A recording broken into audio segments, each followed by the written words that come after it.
Tim, and we are here with an incredible legend, Alan Parsons, 13 Grammy nominations, Grammy win, engineer, producer, artist. I mean, you look at a guy in the music business that's checked every box, and Alan, you are that guy. So we are so honored to have you join us today. Thank you for being here. My pleasure, really. Thank you. And Alan, you and Danny go back. We go back a long way. Trying to think when. I'm going 90s. Is that really so very long ago? That sounds quite recent. Yeah, exactly. Alan, I'm with you. That seems like yesterday to me. It's a weird thing, though, but that number at the beginning of the year changed, so it went from 1 to 2. I mean, it's got to be 25, close to 30 years since we started doing shows. That's that's impressive. Yeah, did you promote with the English band? Yes. It was the one where the poster where everybody's hanging upside down. Yeah, that's right. Right. That's Try Anything Once. So that was the first tour. That was the very first tour. Right. And I did venues that were much too big for us. I remember. We had a couple of soft ones, but by and large, business has always been strong. I mean, the thing that I've always told people is, the best way to hear and listen to your music is live. I know that there's a lot of tricks and a lot of perfection involved in the actual recordings that you do. But for me, the live experience of seeing everybody play those compositions together is one of the greatest things that you can see on a concert stage. We've had a lot of fun with that. We got to go to New York. I like to think last year. It wasn't last year. It's already the year before last, because last year was the Void year. But the Void year. Yeah. Oh, Tim, I'll give you a picture to put up. My friend Steve Ellman owns the NASDAQ billboard in Times Square in New York, and he put Alan on there. So there's a 40. You think Alan's tall in real life? He was 40 feet tall. That is amazing. Another thing to mention is that on that first tour, I met Lisa at the Merriweather Post Pavilion. Did you promote that show? That wasn't me. That wasn't. No. Was that Baltimore? Yeah. Nice. I think it's called something else. So long? It's got another name now, I think, since then. But that's where multi-million-dollar shit. That's where I met Lisa for the first time. So we've been. You're actually the first celebrity to agree to be on the podcast, and you were the first one that I asked about. I hope I'm not the last. Not the last, but it's kind of like this podcast is for to surround the release of this book, All Excess, that I did, as well as to catch people up on what people have been doing in the last year while we've been all off the road.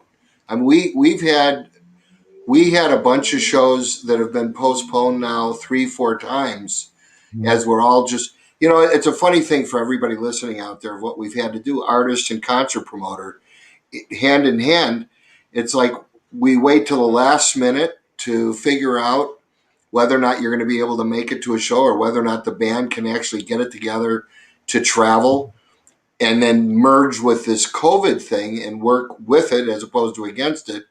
And all we've had is against it now since March of last year. I think our first shows at this stage are in September, if I'm not mistaken, late August. But we've technically got shows in Europe before that. We still have not been told that a show we're doing in Paris in June has been postponed, but it's almost. Are they under lockdown there? In France, I'm not sure. I know in September. For Germany, Germany has said no live shows until September. I know that. I wish we could count on it. I mean, like us and everybody else out there that's involved in the business and people that go to the shows, It's really been quite painful in terms of, I mean, just being ripped out of your life and everything that we've done. And, for all these years, we're moving towards the next moment. And then suddenly there's no next moment. And here we are. It's an amazing equalizer that has shut down the world, and a bad one. I mean, very painful, but it'll be over soon enough, and we'll get back with it, I think. Except for the extreme pessimists who are saying this isn't over until 2024. Well, if that's I don't want to case, think about that. I hope that's not. I haven't heard that one yet, but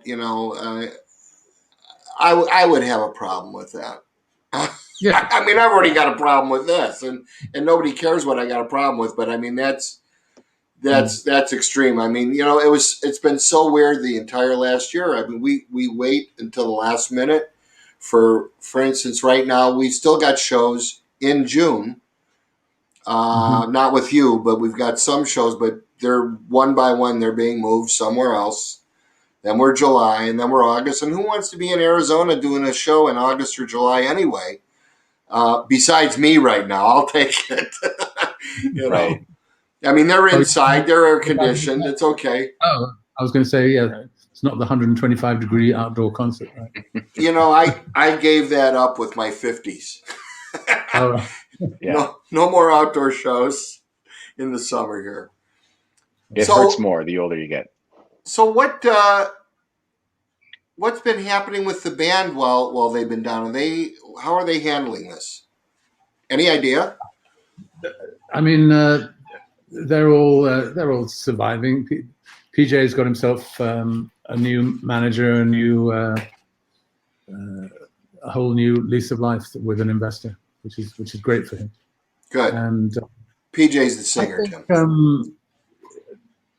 most of the others are just surviving. They may have got money from the government or unemployment, whatever. I could use a little of that. I managed to get a little cash out of the government. So. Did you? See, I guess it pays to pay your taxes. Exactly. I had a friend of mine come over that wanted. Have you not been doing that, Danny?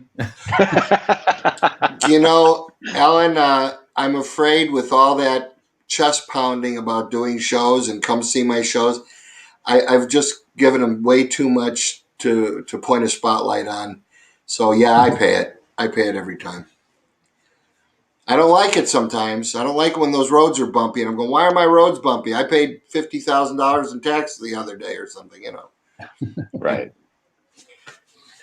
So, Alan, I have a question. You've done it all.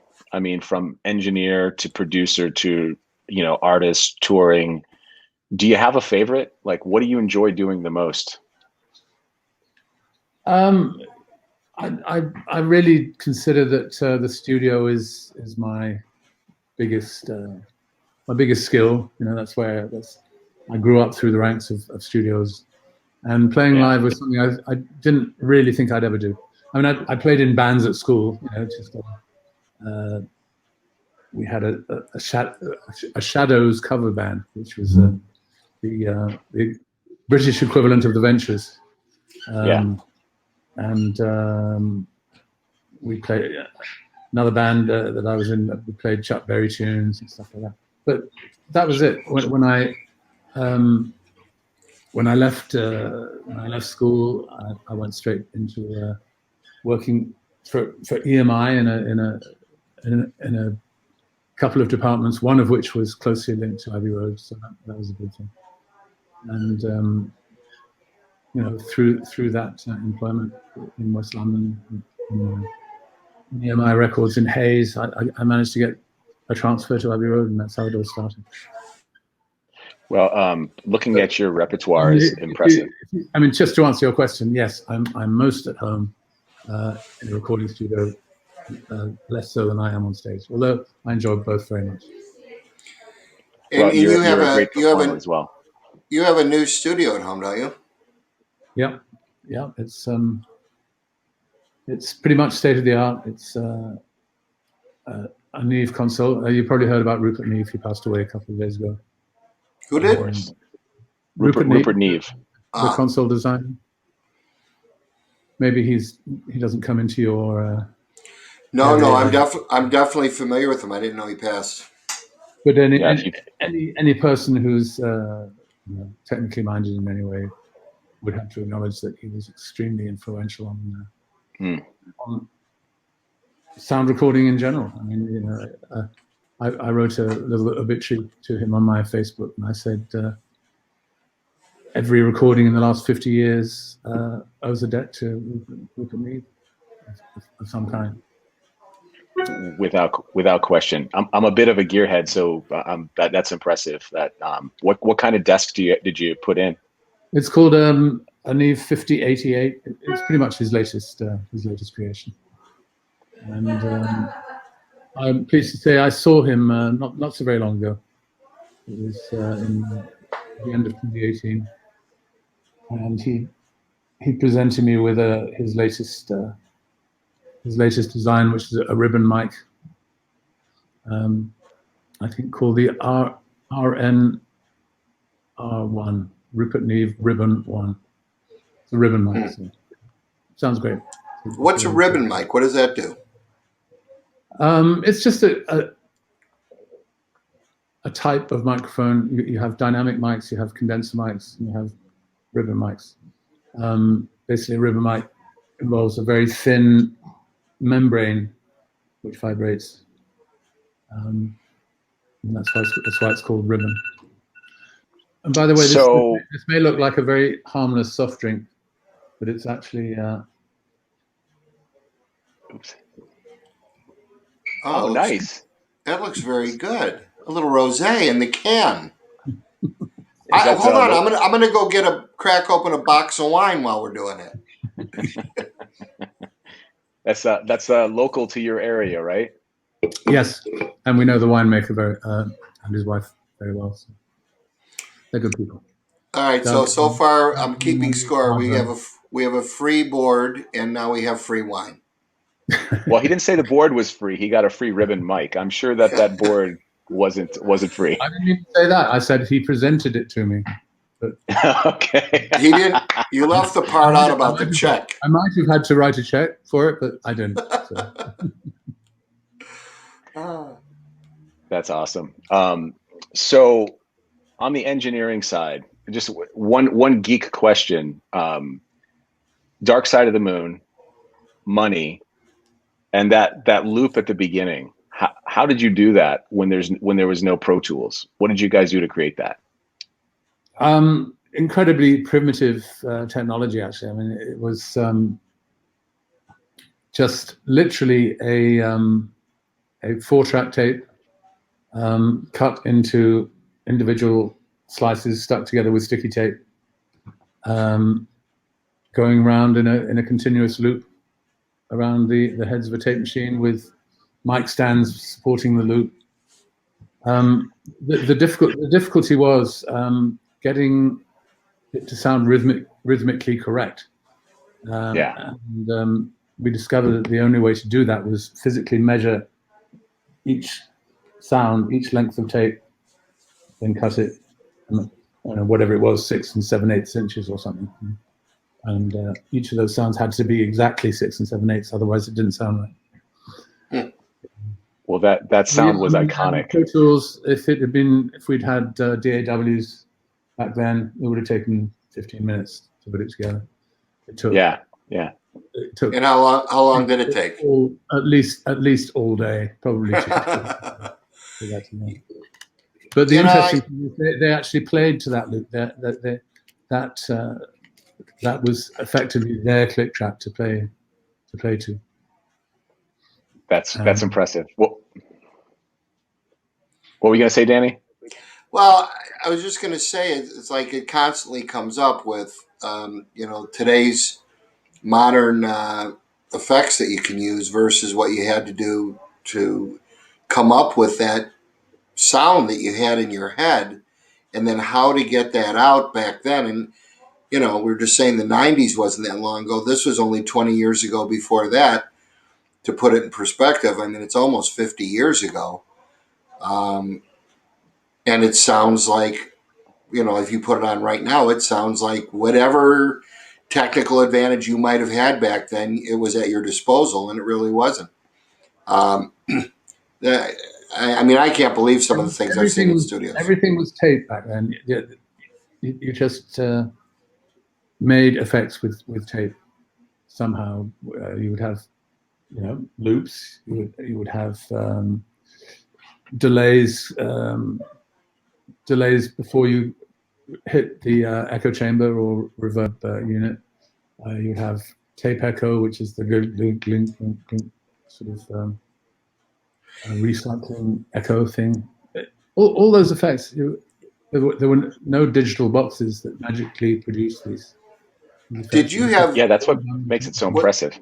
Was the feeling in the studio during the time that you guys were recording? I mean, as you got it going and you got past basic tracks and whatever order you added more instruments and vocals on it, at what point did you guys feel like you had something above and beyond a typical Pink Floyd record?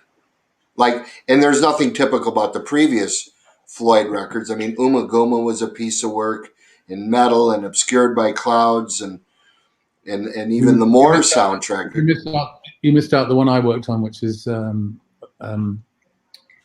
cow one. Adam Heart Mother one of the greatest rock symphonies ever made. And I've played that for people who aren't super Pink Floyd savvy. Nobody ever gets that that's Pink Floyd. I mean, the songs on the other side, of course, sound like Pink Floyd, but Adam Heart Mother, until you get to Gilmour's guitar playing in there, it's very difficult to tell what it is. But all those records were so fantastic. But this record, Dark Side, I saw it when they first came to America and played it live about a year before it came out. And I don't even know if recording had started yet. It was April of 72. I think they probably started recording later than that. That sounds about right. Yeah. I mean, it was released 73, right? So, right. I have a tape of a show from Chicago in 72. I've never played it for you. I got to get you a copy of that. It's absolutely sensational. Right. It's all their music, no chick singers, no effects, and no saxophones. 4 guys playing that album and just working out the bugs. And one of my all-time favorite recordings of anything anywhere. And it's as crude as it could be. Would have been billed as Eclipse back then, right? Correct. Yeah. Correct. Yeah, they did a couple of performances of Eclipse in the UK as well. I didn't realize they played it in America. Yeah, I don't know how many they did, but that show was in the auditorium downtown Chicago, and they had come off of playing a show there just 7 months earlier, and they did about 20% of the house, which would be about 800 or 900 people. Nobody knew, nobody cared except us 800 people, and we all knew we were onto something. They were our private band, and then the Dark Side / Eclipse came along that live performance, and none of us were ever the same. And then that recording came out, which was so much cleaner than what we saw live, of course. It's so much airier and pristine and beautiful and everything. I mean, it truly must have been, we've never talked about it, but it must have been at some point so sensational for you to know that you're responsible for triggering a lot of things the way they came out sounding. Yeah, I mean, of course, I'm never allowed to forget that for a single day that I worked on the album. But it was. Does that ever bother you? No, it's fine. Yeah, it paved the way for everything that came, everything that followed. I don't think anybody knew the magnitude of what the album would become. I think everybody thought definitely the best album to date. But who knew we'd be talking about it almost 50 years later? You know, I mean, at the time when it came out, Pink Floyd was a cult band revered by a very small, by comparison, group of people, and it was literally from going like it was literally going from a nightclub to a stadium in terms of a career, which they still enjoy to this day, and it all goes to that album, and then what it didn't hurt coming back with The Wall after it. It was a nice 1-2 punch, or I should say a 1-3 punch. But it wasn't that long after that where you started putting records out. Like just a couple of years, right? Yeah, a couple of years. And I'd started to have success as a producer, pretty much as a pop producer. I mean, I had 3 pop acts that did really well: Pilot, Steve Harley and Courtney Rebel, and John Miles. And John Miles sadly didn't. He was great. What a vocalist! Didn't crack America, which was so sad. Yeah. And we're friends to this day. We did gigs in Germany in the last night of the proms. They got cancelled at the end of last year, but the previous year. John's been doing those proms shows every year ever since it started in the late 90s. Well, the thing that I love about doing shows with you guys, other than our famous after show parties, are the I mean, it's hard for me to put into words, but I'm going to give it a try. To have known you as long as I have, and then for you to go through these different incarnations, not that many, but different players, and all of them are sensational. And be here in 2021, it's like I'm chomping at the bit to get back and hear you guys play, because in the last year, I'm sure everybody's kept their chops up. I don't know if there's been any writing or any new music that's being bandied about, but I mean, we've also got so much great classic old vintage music that needs a new spin. All these people, I mean, I get notes weekly from people going, is the show going to happen? Like Atlanta, we were sold out. We were next to sold out in Atlanta when all this came down. And there's Houston, and they're coming back for Phoenix and the Southwest, and Vegas, Albuquerque, and other dates. I mean, it really is for a promoter to be with as good as this. It's relief, because I mean, there's still shows that I go to and I don't know what I'm going to get nailed with, because I don't know the people as well as I know some people, and it's always so gratifying to know and to be around people that take it so seriously while having such a great time together. You guys are just like a band of mates. We love you too, Danny. And it's great. I mean, not every band is like that. Huh? We are intending, if any shows happen this year, it is the 40th anniversary of the Turn of a Friendly Card, 1980, and we're planning to play the whole album. 40 years. It's like yesterday. That's so weird. What happened? I wish it was yesterday. Then I'd still be in my 20s. Right. And here we'd be. So well, we'll be back at it soon enough.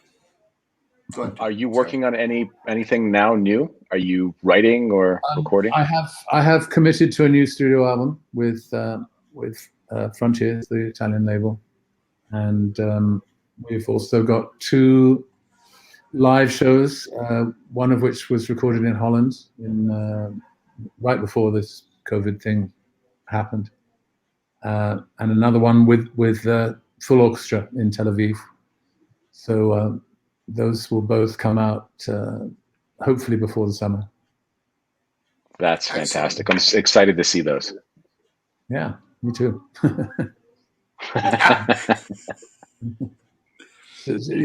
So there's just there's no exposure otherwise. Yeah.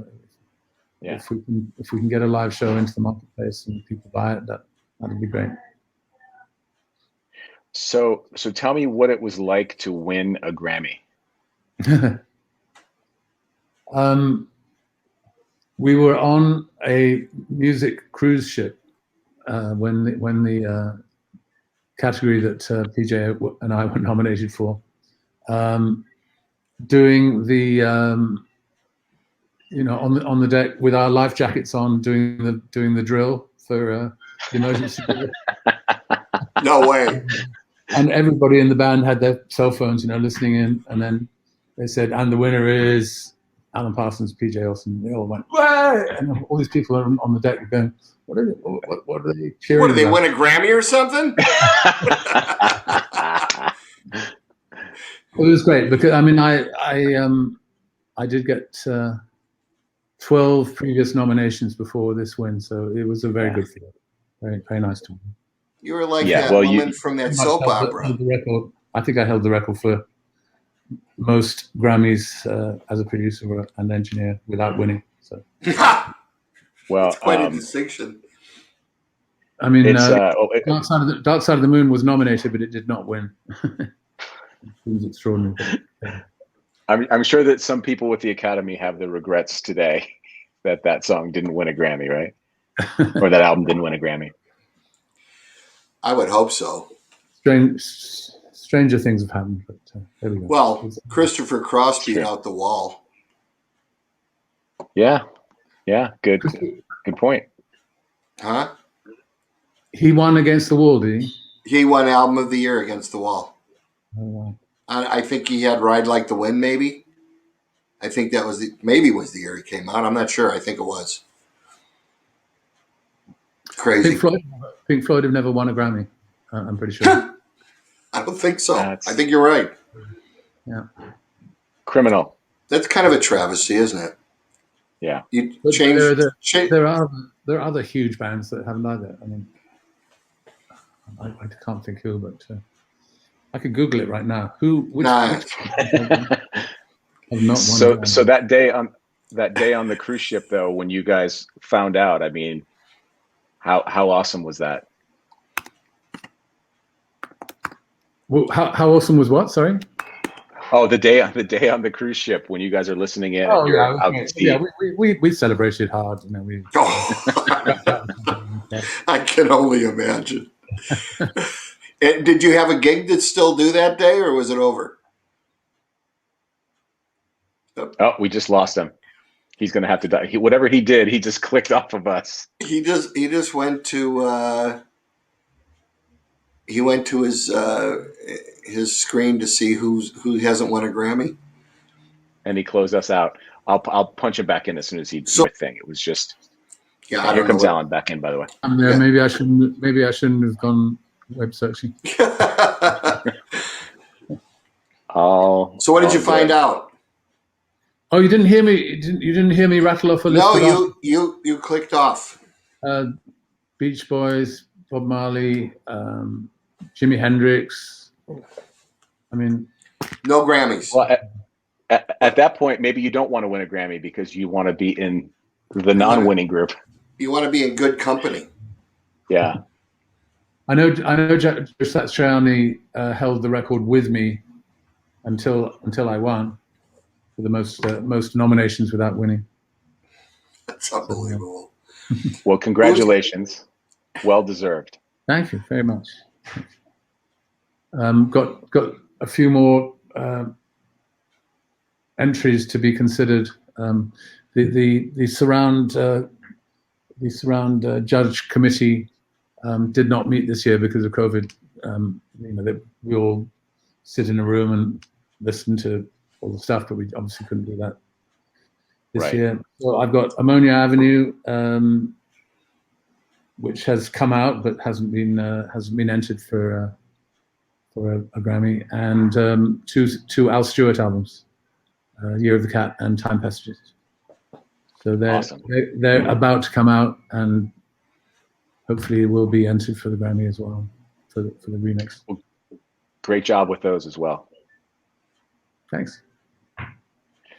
So part of what we're doing with this podcast is, talking to people, taking them behind the scenes of the industry as a whole, and we're trying to find points of inspiration. And Alan, again, your career is so amazing, and you have done so much. Some words of wisdom, if you have them, for somebody who wants to be in your shoes. What did it take for you to create the success you created? I was very fortunate in that I got a job at arguably the greatest recording studio on the globe. Yeah. And there are probably 1/100th of the number of commercial studios now than there were then. Yeah. So it's tough.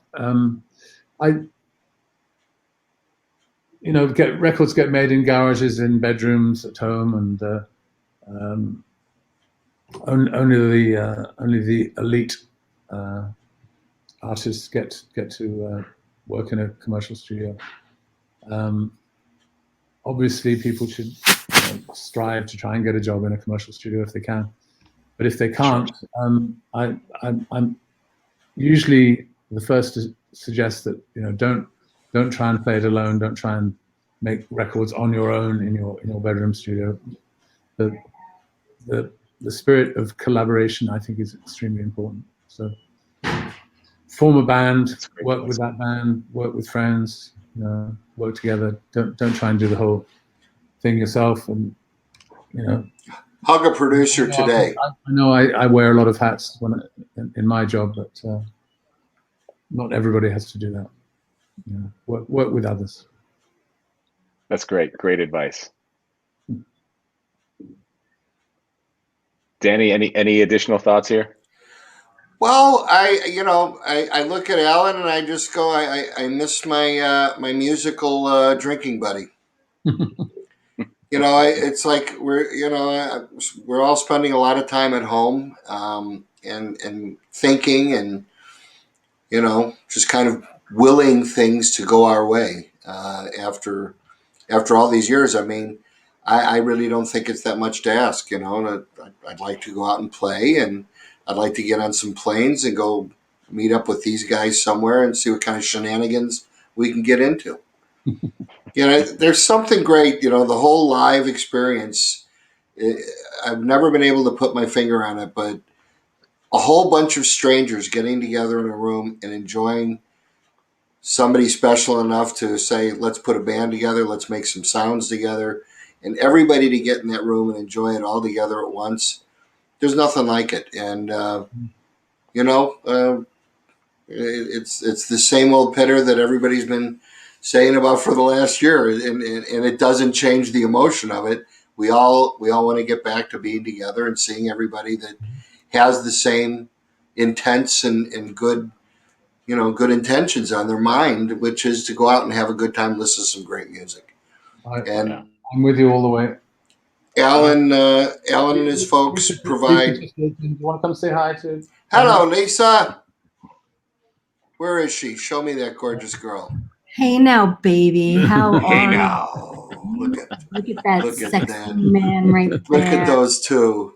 You are so beautiful. Oh, look who's and talking. Who's the guy next to you? That's Tim. You can have him. Hi, Tim. Wow. Nice. Very beautiful smile there, Tim. It's so nice to meet you. Nice to meet you. Love you guys. Hope you're working whatever it is you're working out here. We're working it. We're working it. Good to see you, babe.